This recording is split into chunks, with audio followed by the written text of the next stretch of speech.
Welcome to How I Told Y'all This.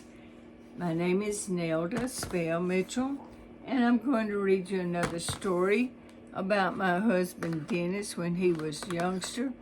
It's when Dennis peed in Tony's tractor exhaust pipe. Tony was 20 years older than Dennis. He'd gotten home from World War II, and he was trying to farm for a living. He had his daddy's Super A farm on and was plowing away and back and forth in the big field that was called the Crumbie Place. Dennis walked behind the tractor back and forth in the fresh plowed dirt, barefoot of course. Oh, the fresh dirt felt so good to his feet. But this was not the reason Dennis was there. He wanted to drive the tractor. He was sure that he could. He was only 9 years old, but he had been driving the truck since he was 7. He had to sit on a Coca-Cola wooden crate to be able to see over the dash. Well, every time Tony got to the end of the row and was turning around, Dennis would beg to drive. Of course, Tony said no. Plowing cotton was a tedious job, and one wrong jerk would plow up several feet of cotton before the tractor could be straightened out. Cotton was Tony's living, and he could not risk having his 20 years younger brother learn to drive a tractor at his expense. When lunchtime came, Tony switched off the tractor where he finished a row and walked all the way to his house to eat lunch, about 1/4 of a mile. At this period of time, no one would even think of using the tractor just as transportation unless you were going from field to field or had finished and were driving back home. So it was only natural that Tony left the tractor at the end of the row he had just finished plowing and walked to his house.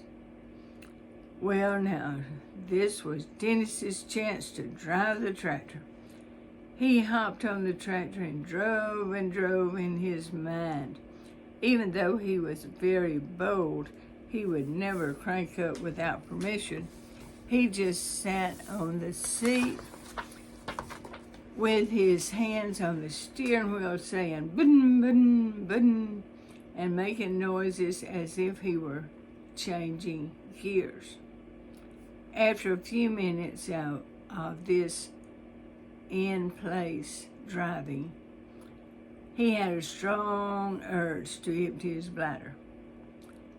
Dennis does not remember why he had the wild thought to pee down the exhaust pipe, but he did.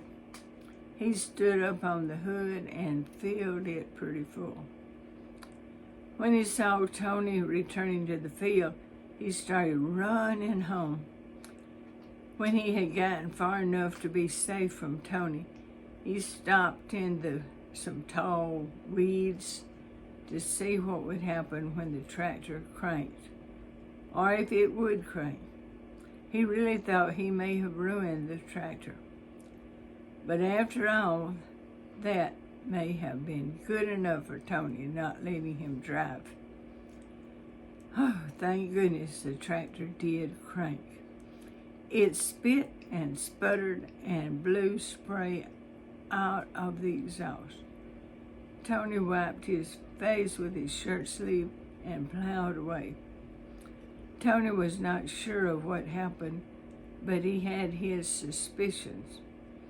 Mr. Beer would not let Tony whip Dennis because he never pressed the issue to make Dennis confess. Now, this is a story that Dennis kept to himself until years later. And there's a little picture of Dennis in Tony's Marine suit. His mother had cut off the sleeves and the pants legs, and it fit Dennis. Dennis was a little chubby and Tony was a little skinny, so it fit good, and Dennis just loved dressing up in that Marine suit and play an army